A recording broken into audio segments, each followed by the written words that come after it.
And recording. All right. Hello and welcome everyone. So we had a quiz over the since our last session. I hope everybody was able to find it fairly easily and everything. There's only a few people didn't take it, so I'm guessing that's just folks who didn't meet the deadline or anything. Um, so I wanted to go over the questions and answers before we get into the lecture today. But before we do, you guys have got any questions about what that entailed and um, all that? Oh yeah, let me make sure that I actually have my speakers on. Yep. All right. Well, if there's no questions, then let's just hop into the quiz. So the first question of the quiz was, what was the main purpose of military reconstruction? And you'll notice that a lot of the answers for these, there's there's like one that's like close, another that it's obviously the answer, and another few that are, you know, obviously incorrect. Uh, so the that's that's intentional to make sure that you guys are actually thinking about these things. So don't don't uh don't be down on yourself if you got it wrong. It's to show that got to think these things a little more through. That's the whole point. This quiz does not count worth much of anything on your grade. It's 10 points out of a total of something like 350. Um so 10 points isn't really that many points. Um so the uh the possible answers for what was the purpose of military reconstruction is states returning to the union, rebuilding infrastructure, enforcing civil rights, or supporting the Freedmen's Bureau. So um remember, there was a difference between presidential reconstruction and military reconstruction. Well, the main point of presidential reconstruction was purely bringing states back into the union under certain circumstances, whereas military reconstruction was enforcing civil rights. So that's what that answer was enforcing civil rights. Remember that there was the passage of several civil rights acts, and several amendments, the 13th, 14th, and 15th Amendments.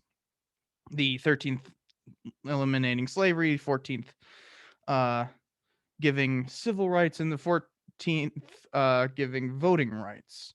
So um, those rights weren't enshrined in the Constitution until those amendments, and that's what the military was deployed to. In fact, one of the military acts were literally called the Enforcement Act, also known as the Anti-Ku Klux Act.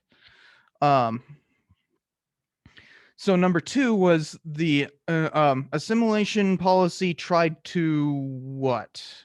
Um, Possible answers were kill indigenous people, allow for more immigration, turn the US multicultural, or D, which is the actual answer, bring tribes into American culture. Remember that whole idea of kill the Indian, save the man? So it wasn't actually about killing people, it was more about killing people's cultures and making the various tribes become American. That was the main goal.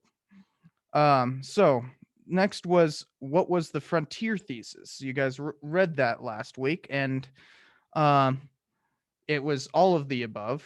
It was each and every one of them. Here's a hint: if you've got a question that says all of the above, it almost always is going to have all of the above as the correct answer. um, but the all of the answers were the meeting of savagery and civilization. Remember that all of this is explained in the first paragraph. That's how well written the frontier thesis is. It's the meeting place of savagery and civilization. It's about westward expansion and the remaking of America into a new nation. So that is the essence of what the frontier thesis is about. Then for when did federal immigration policy begin? And the possible answers were Chinese exclusion, nativist riots, the quota system, or the border wall. And the answer was Chinese exclusion. Nativist riots are not, um, federal policy or anything along those lines. That's just riots. um, and so those obviously came long before Chinese exclusion, but Chinese exclusion was the first one of the other three. The quota system came in 1924, and the border wall in 1918. Well, pieces of it. It's not complete even today, obviously. But the Chinese Exclusion Act was enacted in 1882, so that's the first bit of federal immigration policy. Then you have then the final question was, why was corruption so rampant in the 19th century? And the possible answers were grants ineptitude, corporate expansion, the Democrats held power, or ending federal patronage. Obviously, C and D are quite the opposite of the truth, that Republicans held power, and ending federal patronage is basically what ended so much corruption. So those two things had to end that stuff. So it is federal patronage itself, but not ending it, obviously. And grants ineptitude fed into it, but it is not the main cause. The main cause is B, corporate expansion.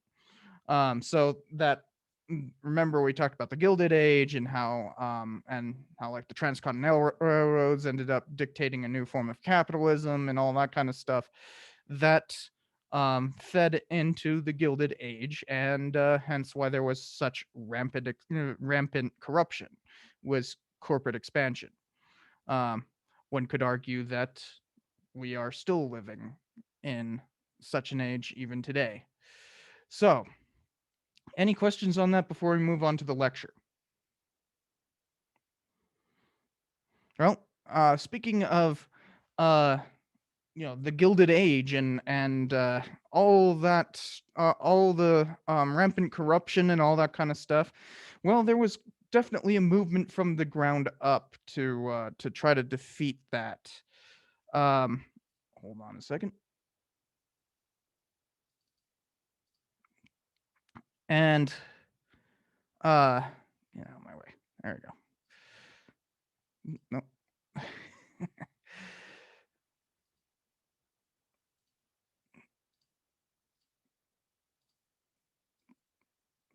There we go.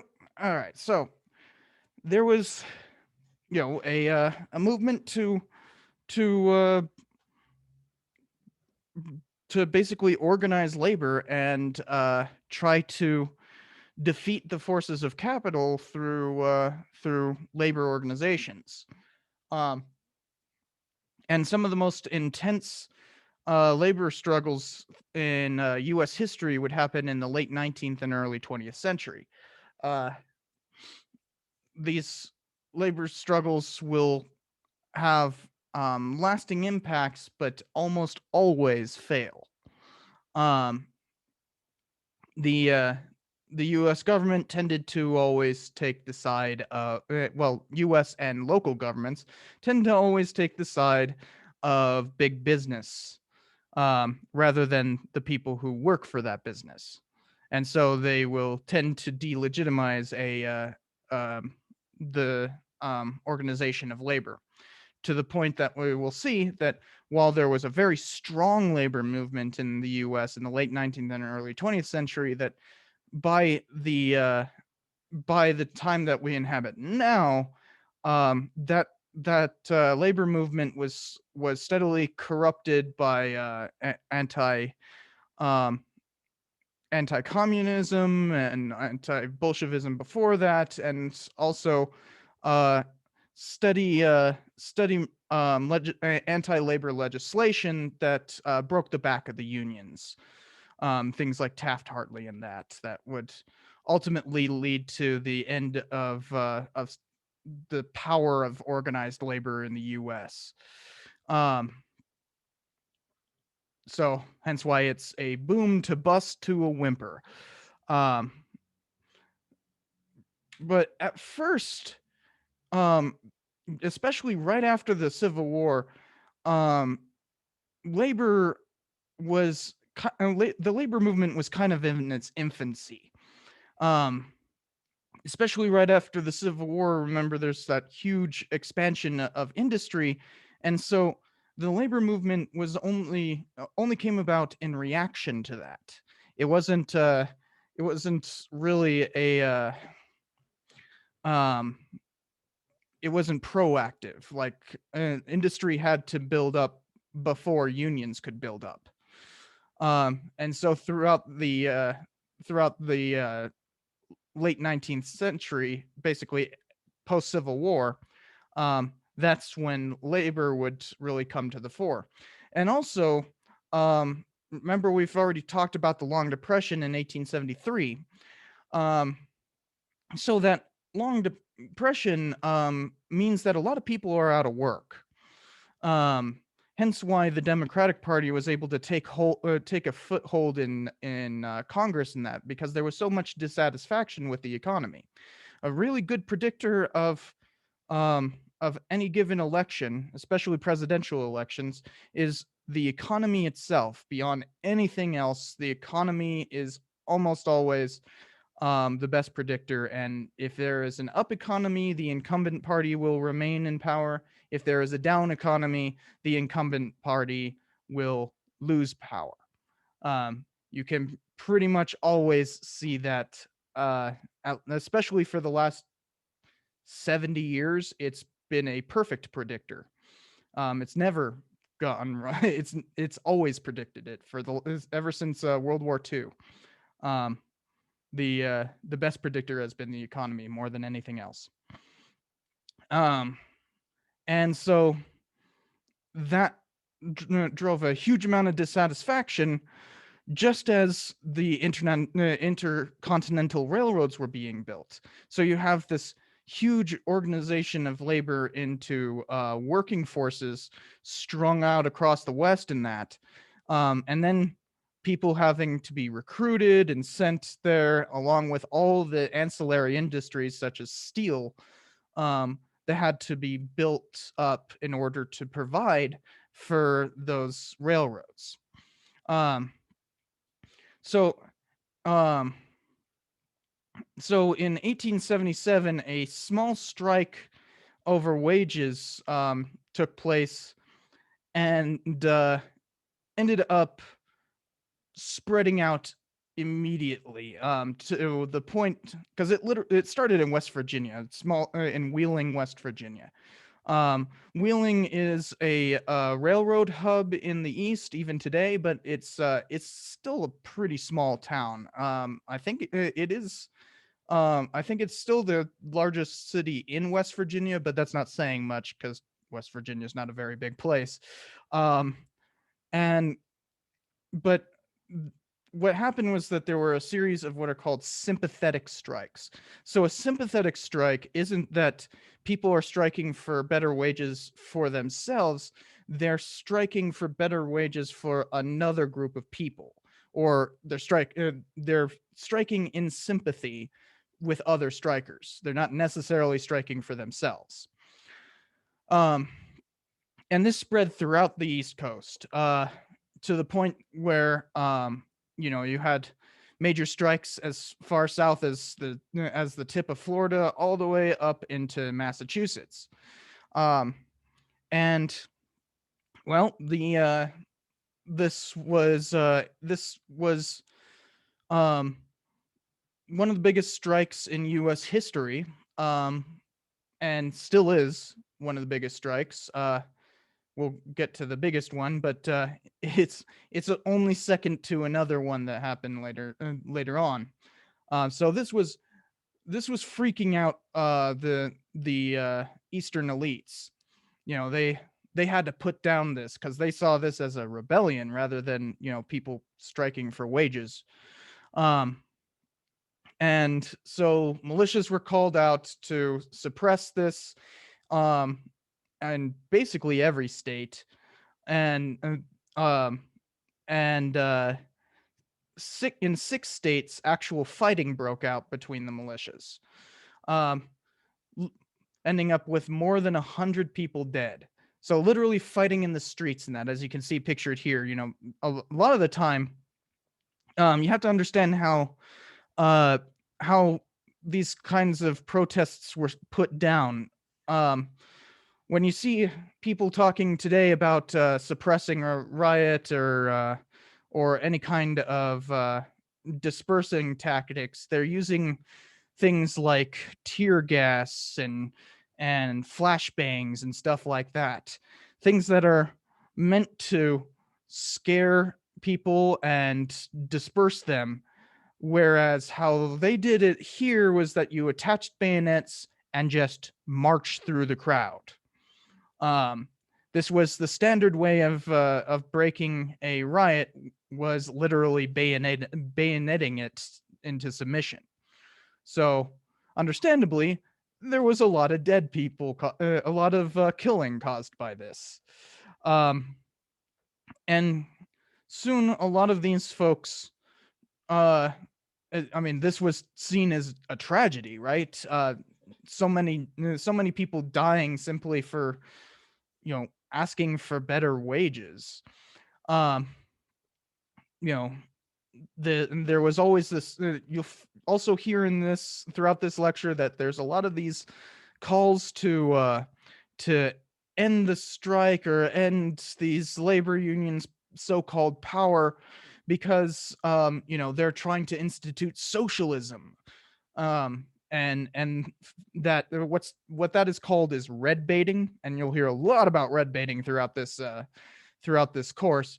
But the essential thing is to fearmonger about socialism being implemented and somehow subverting America as we know it, and therefore it needs to be put down violently, which is precisely what happened. Obviously, more than 100 people dead. Uh, and so the first of the great unions um, was already formed, called the Knights of Labor, um, which was basically a fraternal organization that something you have to understand is that there were a lot of fraternities throughout the period, especially after the Masons became kind of out of vogue. The other organizations stepped in to fill their place, and one of these fraternities was called the Knights of Labor. And obviously, it was a fraternal organization for laborers, but quickly it became a union. Um, and so these knights became one of the first major unions in the world, actually. Um, that by 1886, as people continuously were being suppressed by their strikes were being suppressed by calling out the militia every time, rather than any kind of sympathetic eye, the Knights of Labor took on more and more members, and by 1886, there were around 700,000 members. And something you have to understand is the United States at this point has around 60 to 70 million people total. That's all people. So 700,000 people is a lot. Um, that's the amount of people who died in the Civil War, for instance. So this is a massive organization. And the Knights of Labor really became this idea of a one big union. Repeatedly, you will hear labor unions talking about the idea of one big union. That, like today, that you have the AFL-CIO, which we'll actually get to them in a bit, but they are kind of the biggest union, but they're actually a union of many other unions.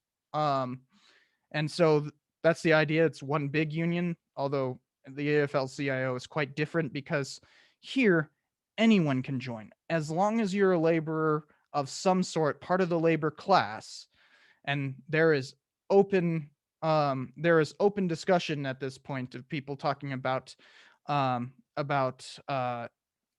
class values, that that the labor class has its own values, and that they are proletarians. They'll often use that kind of terminology at this point. Um, and these people are trying to deal with the Gilded Age as it becomes more and more corrupt, and um, and companies become more and more powerful as they form monopolies in that. They make it impossible to really um, fight back as individuals through lawsuits or anything. You have to form a union, and so this giant union is um scares the uh the powerful establishment, because it has so many members, and that with the tools of collective bargaining, as in striking and saying that an entire group of workers gets a raise or something along those lines, they can actually influence um uh capital. They can influence capitalists who understandably want to dictate how much a laborer gets paid, because the less they get paid, the more profit the capitalists gets. So um, organizing around all of this became the um, the what we call Labor Day, um, which actually it is purposefully put on a different day than this, um, started off with what used to be called May Day. And so May Day was the first day of May. That's all it means. But it can sometimes be the 30th day of May. Um, and that's why we have Memorial Day on that. It's actually to subvert May Day. Um, but um, especially the Knights of Labor would organize big festivals and all that on May Day to celebrate labor, and talk about what laborers can do. Our current May Day, which is, I believe, September 1st, if I can remember off the top of my head, the that is put off into September specifically to subvert what happened on May Day 1886. Um, because as part of that, there were a bunch of strikes, more than 1,000 throughout the U.S. that day. And it turned into, some of them turned into general strikes, um, which is essentially an entire region will go on strike. So when a general strike happens, it means no labor whatsoever. If you are affiliated with the Knights whatsoever, you're not working. And that really puts the squeeze on the capitalist class. But this kind of um oh, and also there was the Great Railroad Strike in the Southwest, which took place across the Southern Pacific and the Santa Fe Railroad, which were both being built. Well, no, they had both been finished by that point. And especially the Santa Fe Railroad depended in California on the Southern Pacific. So any disruption of the Southern Pacific meant a disruption of any railroad work throughout the Southwest. So because the Knights are doing all this and kind of connecting it all, the Southwest is kind of separate, but the newspapers make it sound like there's this red menace um, about to destroy anything, and so um, of course, uh, police and sheriffs and militias are called out to deal with this. And in Haymarket in Chicago, um, there's a meeting point between strikers and police. Mind you, police are actually a relatively new thing at this point. They're also not very professional. They're basically just thugs with badges. And the the the strike gets kind of out of hand, and somebody threw a bomb into the police. As you can see here, this is a illustration of what happened. Somebody threw a bomb into the police, and it turned into a shootout. Um, both protesters and police were armed. Actually, more protesters were armed than the police. Quite a reversal than what it is today. And the several people are killed throughout in Haymarket. The Haymarket riot is kind of seen as like the worst tragedy in the history of labor in America. Although there's much more bloody affairs, but the point being, it's this was a straight up confrontation, where the sides happened and where the sides were drawn on May Day, the most important of the labor occasions. And in response to this, Illinois went and arrested the writers and authors of a German language newspaper called Arbeiterzeitung, which just means the workers' newspaper. And by that German, you can kind of guess what they were already trying to lean into in terms of the arrests. They were trying to say, "Oh, look at those German radicals making all the strikers into rioters and bomb throwers." There's this real fear of anarchists and bomb throwers at this time. And obviously some of that is can be held true because an actual bomb was thrown. But at the same time, they're literally just arresting these people because they're the German language output for labor.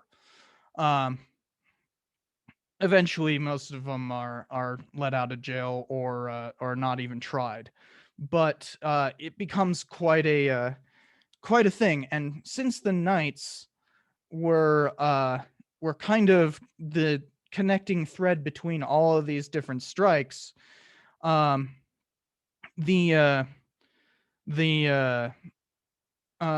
they pretty much just instantly lost all their membership. Nobody was willing to stay with the Knights of Labor. So essentially, Capital won once again. They were basically fighting to build a union, and it failed. And even though the AFL-CIO as a overarching organization has had more members than 700,000, percentage-wise in terms of the U.S., there's never been more labor union membership. So the all of this happening took place at the same time as there was a lot of radicalism happening in Europe. And this radicalism really filtered into into the labor movement in the U.S. And that's part of why the Arbeiter Zeitung was arrested, was because of association with all these radicals, including who's pictured right here, Karl Marx, um, and his buddy down here, Friedrich Engels. There's a lot of other folks, but um, especially in 1871, during the Franco-Prussian War that had been waging for about a year and a half prior, as France was losing that war to Germany. Well, Germany was formed because of that war, but anyways, the Paris revolted and basically declared independence. And while it was a haphazard group of individuals with no clear organization, and actually a lot more moderate than anyone thinks of it. The problem was it was used as propaganda for a group of intellectuals who were coming together to form, about a decade prior, what was called the First International. Internationals are basically organizations for radical labor movements. For instance, Karl Marx is in fact part of the First International. And so they lionize the Paris Commune as this radical revolution that was trying all these new things, and in reality, it wasn't doing much of anything. It was just trying to stay alive as it was attacked on all sides for a month. But the various ideas that they fostered really were used as what's called propaganda of the deed. And the idea of propaganda of the deed is basically that by throwing bombs or declaring the secession of Paris and that kind of thing, that it is making people want to follow suit, to not necessarily throw more bombs or anything, but to reject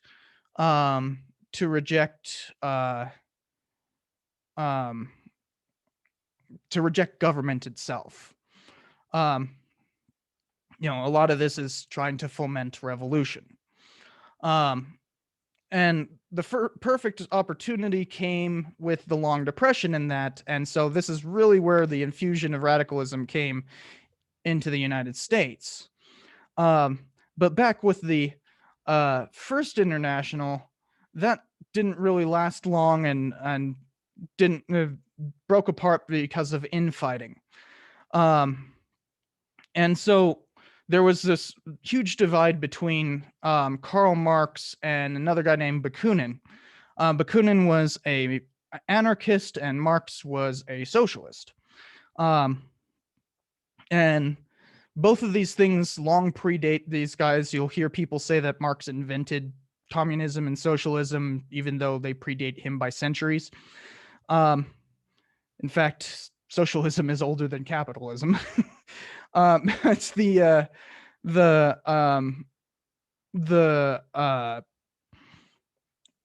real differences between that Marx wanted a move towards socialism and then eventually communism, whereas Bakunin thought that you could achieve communism through anarchism, as in trying to eliminate government altogether, as opposed to Marx's idea was that there would be basically a dictatorship of the proletariat, that there would, like, the labor movement would become the ruling class and would eventually dissolve the state through continual reform, and eventually move towards communism through that socialism. So two different ways of getting at the same goal, and that's essentially where they butted heads, and hence why they had to form a separate international in 1889.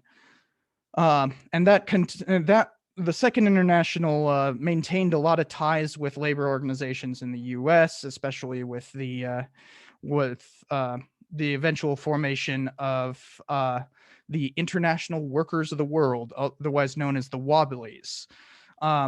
And it was an American organization formed in 1905 to kind of bring to revive that whole idea of one big union. But they functioned under a very different ideal than socialism or anarchism. They believed in syndicalism, which is essentially the idea that labor unions themselves would become governments, and move towards anarchism that way. So it would be the elimination of the government, and labor unions would become the essentially the governing entity, to boil it down to its most simplistic. So you have all of that going on in Europe, and of course, by World War I, there's Bolshevism arises in Russia, and the U.S. actually tried to intervene and stop that.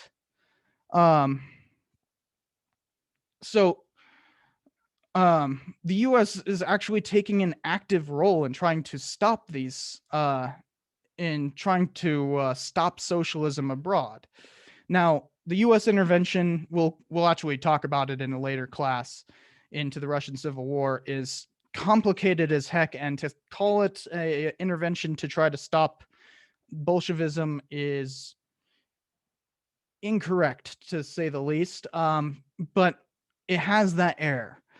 And of course, after World War I, there's the Red Scare. So you have, and we will have an entire class on that as well. But the point being that you have this influx of radicalism coming from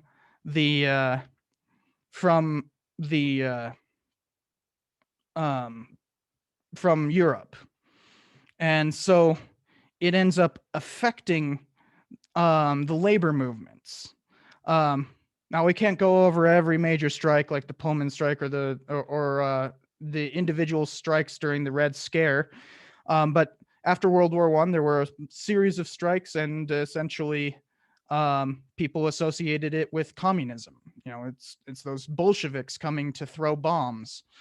And so you could see this rhetoric of socialism coming to take over and everything is used specifically to put down labor movements, even though labor movements, have much more moderate goals than things like syndicalism. A lot of them are more focused on, better wages, better working hours,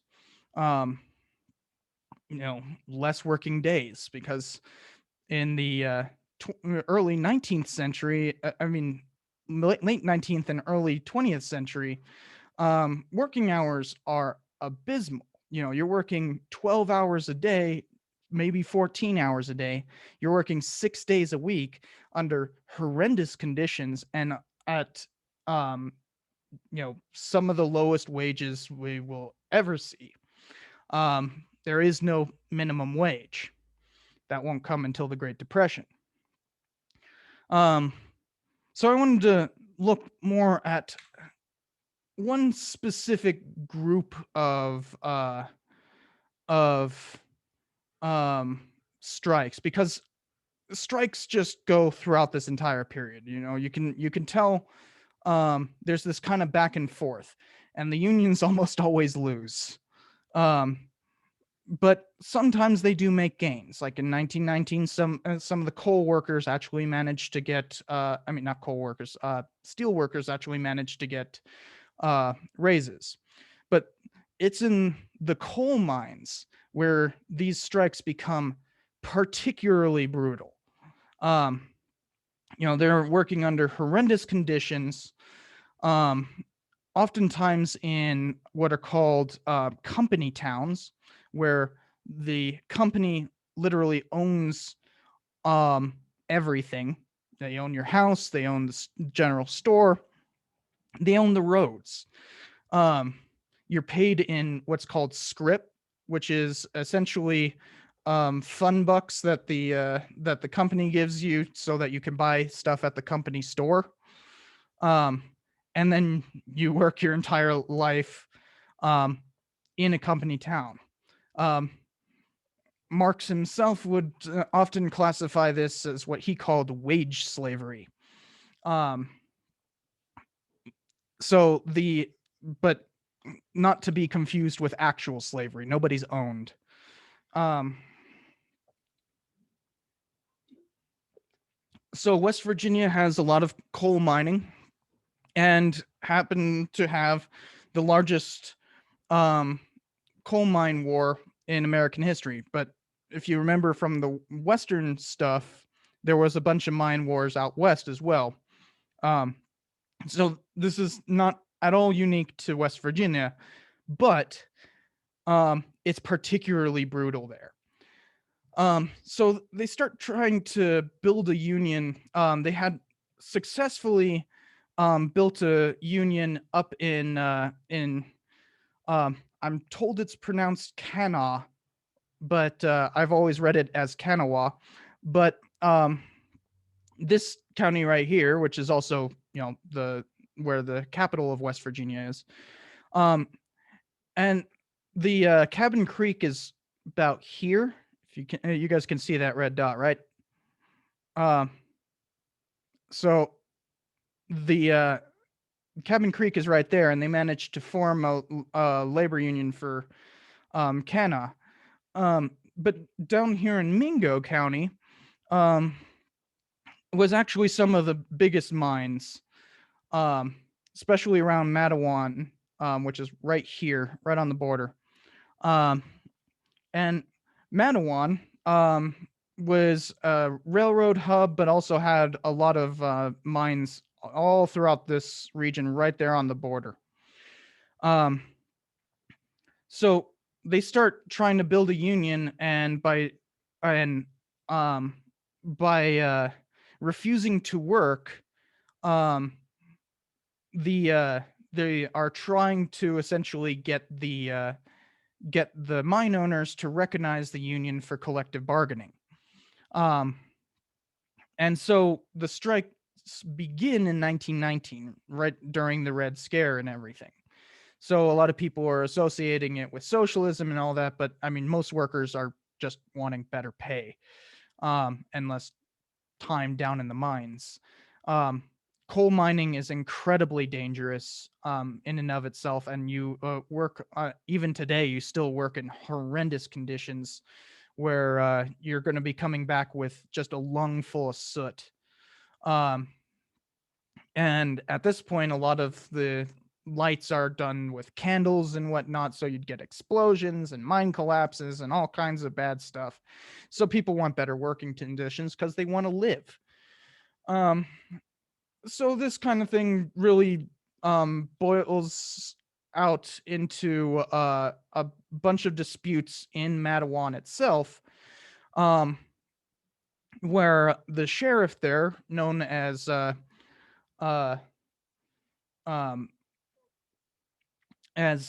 he's known as Smiling Sid, but his full name's Sid Hatfield, and yes, that is of the Hatfield McCoy feud fame, but that's long over by this point. But Smiling Sid is rather trigger happy, and so when a protest kind of goes awry, he takes the side of the protesters. There's a fist fight that breaks out and everything, and he ends up drawing up an arrest order for the county commissioner, and the county commissioner writes up an arrest warrant for him. So they show up and try to arrest each other. Something happens and they start shooting. And so 21 people are dead because of what's known as the Matawan Massacre. Um, and so the uh, the uh, the after that, there's very clear lines between the two, right? Um, Sid ends up getting sent to a courthouse and for arraignment, and when he's literally on the courthouse steps, um, a couple of what are known as gun thugs, as in the enforcers and private detectives for um, for the mine owners, um, gun down Sid on the courthouse steps, and so this turns into there's a couple of battles. There's the 5-day battle that happened literally between there were gun thugs on this side, which is Kentucky, and then um, you know, what were known as red bandanas, because they'd wear a red bandana to signify that they were um, working that they were pro union, and they ended up just shooting at each other like for 5 days. Another time, there's just a drive-by shooting of gun thugs into one of the protester camps, and eventually, power is consolidated in Mingo, arresting more than 100 protesters. So, a bunch of these red bandanas remember that they had actually formed a union in Kanawha, or Kanawha, however you want to pronounce that. Um, they they form up into what was called the Red Bandana Army. Thousands upon thousands of people, an inestimable amount, and they start marching down to basically free the all these protesters who were arrested. Um, Habeas corpus had been suspended in that county, so they could just willy nilly arrest people and leave them in cages. Um, and so um, they start marching down, um, you know, and they some of them start literally hijacking railroads. Um, the union itself actually says, no, we're not doing this, and the people marched anyways. So that made this into what is known as a wildcat strike, as in it is not endorsed by the union. Um, this really famous uh, old lady comes down who's known as kind of she's known as basically the godmother of the labor movement, shows up here around here in Boone, and tries to convince this red bandana army not to not go any further. This is going to cause violence, and this is not good for the movement. But they're incensed, right? Um, they're wanting to basically lynch anybody who gets in their way. Um, and so they get into Logan County, and the sheriff there basically says, "I'm drawing the line here. You're not marching through my county." Um, and then in a town called Sharples, they which is about here, um, there's a minor shootout, ends up killing maybe one or two people, um, between some of the sheriff deputies and the uh, the uh, the Red Bandana Army. But the thing is, it didn't really matter how many people died there. Instead, the rumor of how many people died there, and specifically, the people were spreading the rumor that they had gunned down women and children. It's not true, but it's what fueled the army um, to continue marching. And mind you, a lot of these people are fresh from World War One. They have their rifles and their helmets and whatnot from over in France. So in fact, at one point in Boone County, they managed to hijack a Gatling gun. So they're armed to the teeth, and so is the sheriff. And right around a mountain called Blair, it's known as the Battle of Blair Mountain. Hold on a second. These two forces crashed into each other and started fighting for about 2.5 days. And the this is the largest internecine fight since the Civil War. More than 50 people die in the fighting. And just a funny little aside, even though this is a wildcat strike, a wobbly organizer actually does show up trying in Logantown, trying to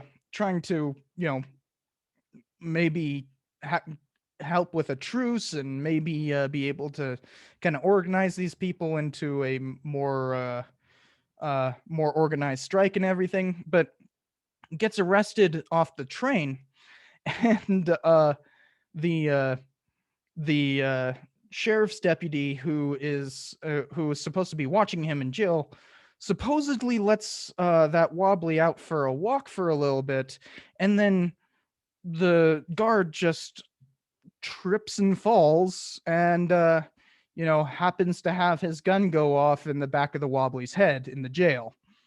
So the wobblies did try to intervene, just didn't go too well. So you can see the kind of the kind of animosity that is built up here. That this is a literal army is marching down, chanting because of what happened in Sharples. They're actually chanting that to quote the chant, they're saying, we're going to hang Sheriff Chafin, the sheriff of Logan, from a sour apple tree. That's they're singing that, according to the record, supposedly singing it to the tune of the Battle Hymn of the Republic. So this is pretty crazy stuff. And so the president sends out the army to go break this up. And basically, as soon as word is that the army's coming, the fighting stops. But before they could stop, Sheriff Chafin employed bombs from a plane, and that Gatling gun was used as kind of anti-aircraft artillery. So he's deploying like makeshift gas bombs and incendiary devices to blow up Blair Mountain, where the army is. But the U.S. Army shows up eventually and disperses everyone. The congressional investigation that was actually already going on, but continued after this, found that the last person to die was actually a doctor who died from a lightning strike. Although the army itself had a few people die because they took planes there, and planes in 1921 are not exactly reliable devices. So a couple of them crash and kill about 5 dudes.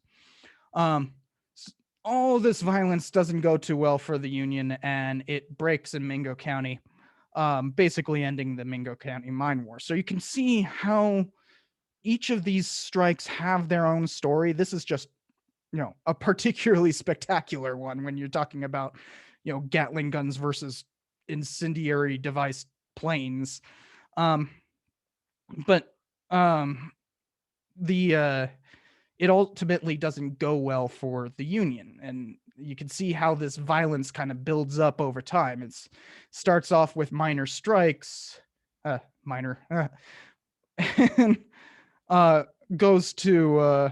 gets to the point of having, literally the largest internecine battle since the Civil War. So quite a progression, and each strike has its own story. But you could tell that the labor movement, despite having some victories through the progressive era, ultimately is just not doing well up until the Great Depression. But the Great Depression um, allows for a whole new batch of gains. Um, so the AFL, the American Federation of Labor, is another one of those big unions, but this one's a bit different. It's known as a trade union, meaning only if you're a skilled laborer may you join this union, and it's also a union of unions. So these other unions only formed by um, people who have skills. Um, and that allows the AFL to be seen with legitimacy when it has strikes and that throughout the teens and 20s. Um, but with the Great Depression coming in, mostly in the 1930s, um, the U.S. government actually started taking strides in trying to accommodate the AFL especially. And so they created the National Labor Relations Board, the NLRB, in 1935. And the NLRB is still still part of how labor negotiations even go today. If your union is recognized by the NLRB, then you have collective bargaining rights. It's really hard to break and that kind of thing. And that's how that was created specifically so that the AFL disrupt uh, couldn't disrupt production during the Depression. But since the AFL was taking uh, such a lax orientation towards strikes, and that another organization called the Congress of Industrial Organizations, the CIO, another trade union, took a little bit more radical, although without all those overtures of socialism and all that kind of stuff. And they invent what's known as the sit-down strike. And so the sit-down strike is essentially that you still go to work, but then everybody just sits at their station and does nothing. So you're technically still working, but using the master's tools against him, right? So the CIO kind of becomes a major organization by implementing these sit-down strikes. But all of them maintain legitimacy specifically by trying to avoid all that radical rhetoric of like the Wobblies and the Knights of Labor and all the anarchists and all that kind of stuff. Instead, they're more goal oriented. It's about having a certain amount of work, a standard work day, and 40 hours a week, and a minimum wage, and that kind of stuff, all of which were achieved during the Great Depression. You have the AFL and the CIO, which were separate organizations at this point, to thank for having a 40-hour work week and a minimum wage. But after World War II,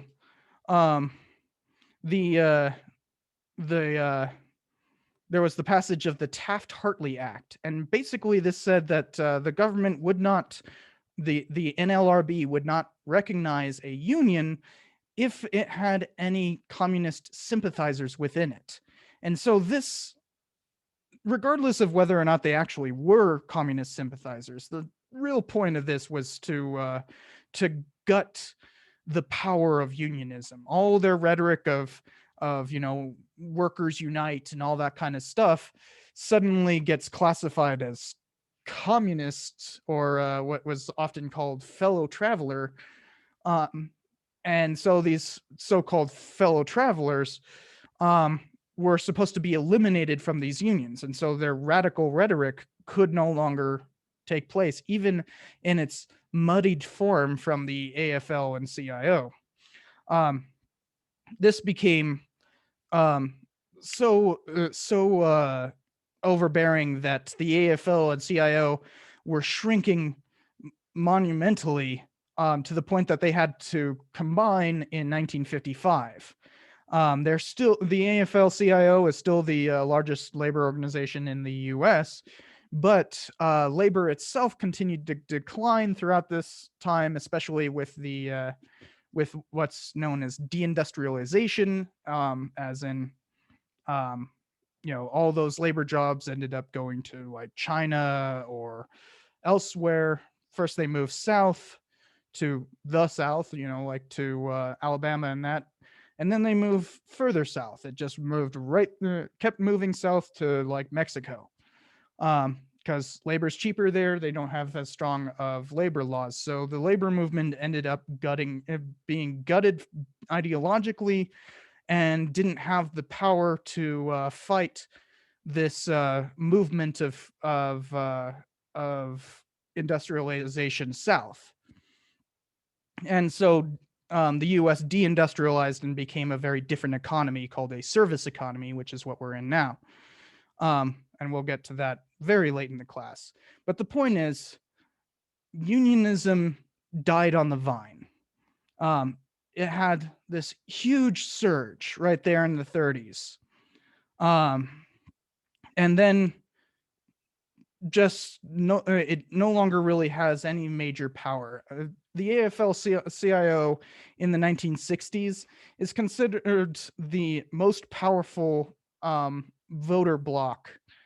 So politicians, especially Democrats, have to court the AFL-CIO throughout the 50s and 60s. But by the 70s, they no longer hold power, and they're a shadow of their former selves. So you can see there's this real rise of radicalism, and then it hits its peak right there, right before World War I, and then right afterward through anti-communism and eventually deindustrialization, the labor movement dies. But for a brief period, there was very real class struggle. And so let me exit here. Nope. That's it. There we go. So, question I have for you guys is, as you will guess with many of these discussions, why does this matter?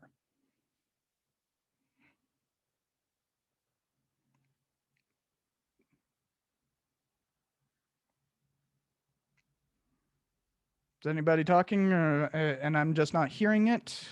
Oh, I heard that. So why does I'm sorry. I think it matters because these were, how would you say,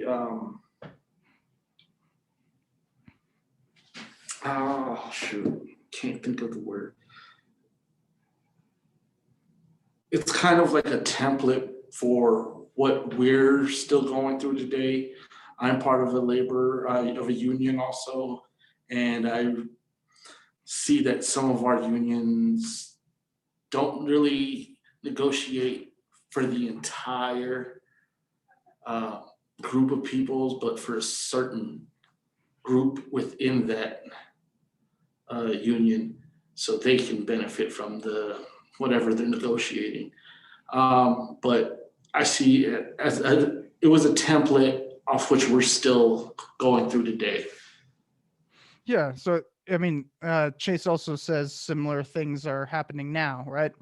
Because this is very much in reaction to the Gilded Age, right? There's that growth of radicalism. Karl Marx is going to remain a huge force for radicalism long after his death, arguably still today.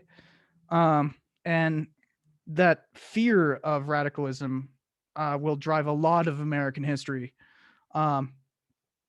but we see it here first, not by following Marx or any particular ism, but more just groups like the Knights of Labor kind of doing their own thing, right? And that's kind of where we are today. We don't like, you can't really have a major union and be like openly radical.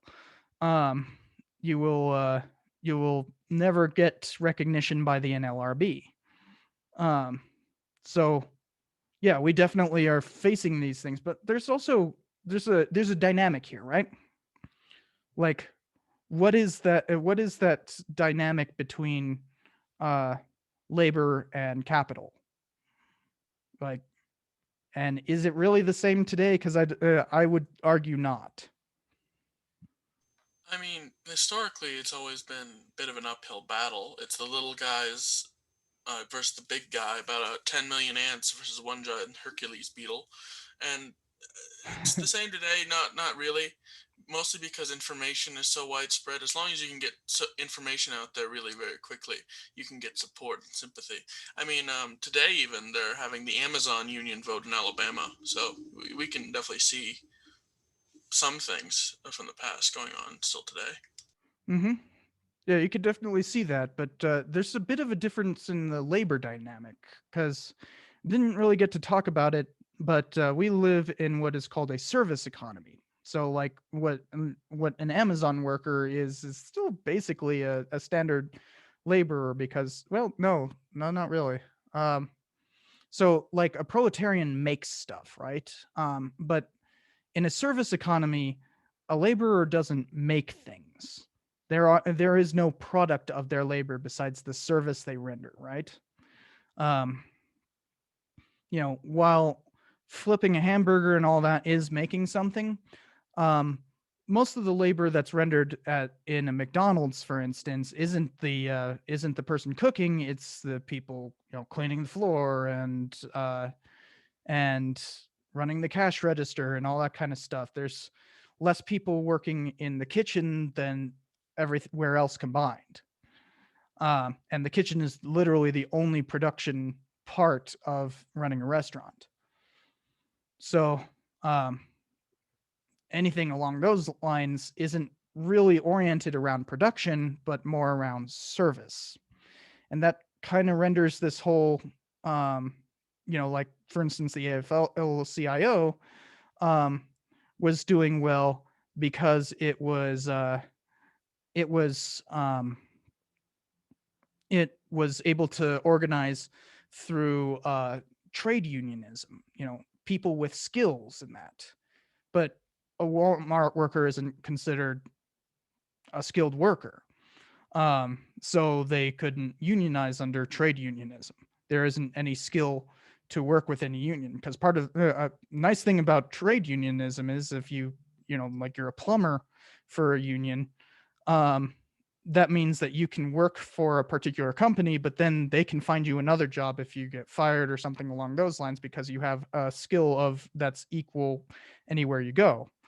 And that's just not the same with like retail or fast food or any service stuff, like phone operator, anything along those lines doesn't really equate. So there is a different dynamic, right? But there is that dynamic between capital and labor still at play today. So what can we learn from it?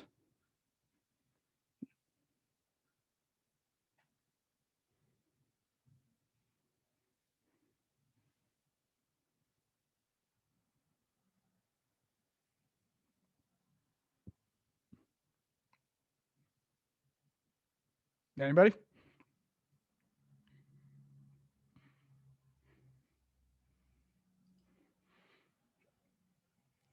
So the question is, what can we learn from all? Okay, so Andrew says, greed drives our country. You could say that, sure. But there's a lesson here, is there not? What made unions successful?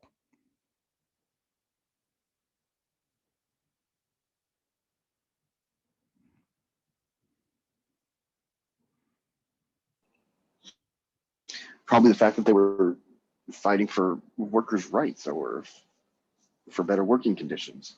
Well, yeah, definitely getting sympathy in that. But remember, it was the Great Depression that ultimately brought about the peak of their success, and the AFL basically dumbing down of the rhetoric of taking away all that syndicalism and all that kind of stuff. You know, the Wobblies were doomed from the get-go, but the AFL is still around. Well, I mean, actually, the Wobblies are still around too. They're kind of a joke. But you know, and Chase had also said, over time sympathy grew, but how? What worked?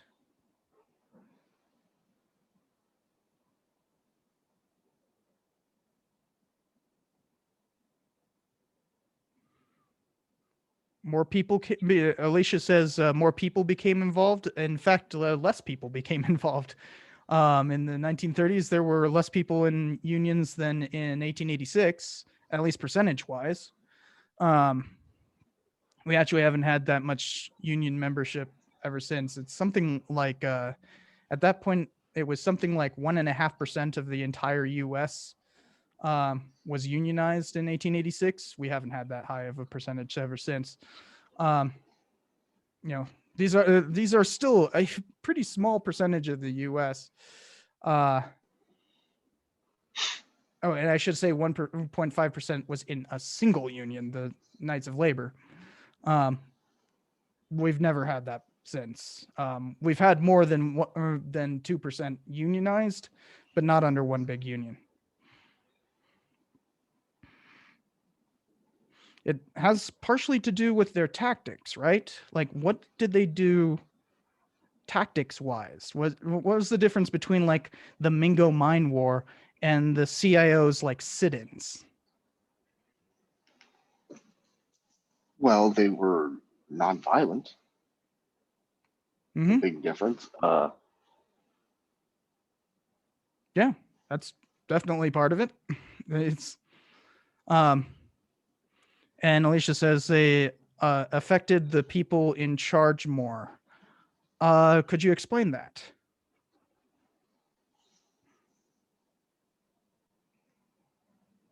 So like with the sit-ins, like it affected their bosses more because now that they were at work but not actually being productive, they were almost like wasting their bosses' times by being there but not being productive and wasting their resources.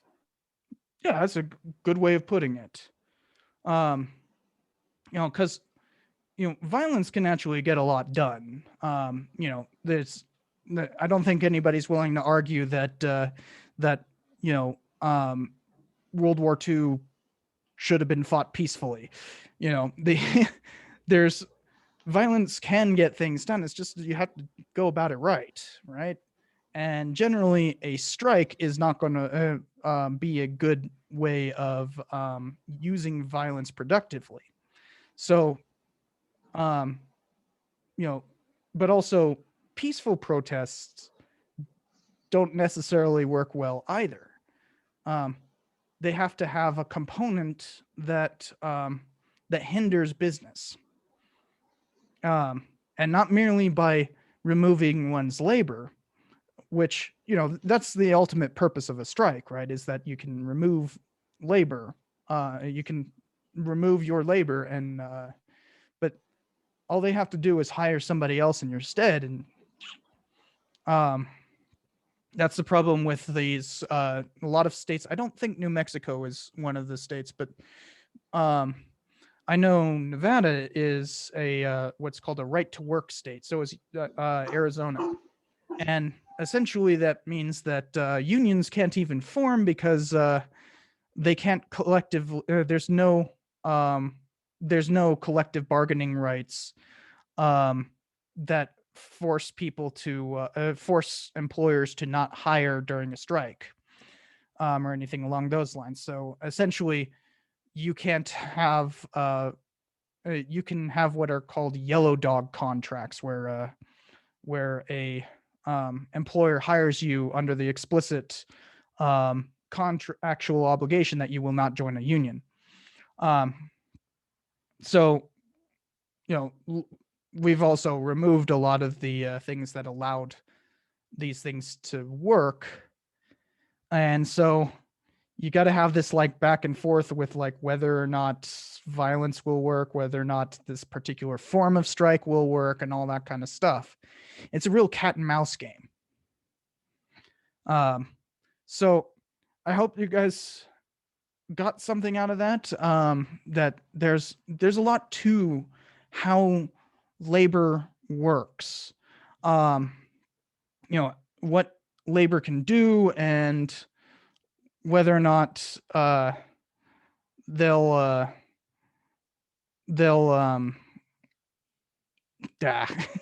whether or not they'll succeed. And it kind of matters as a movement as a whole, right?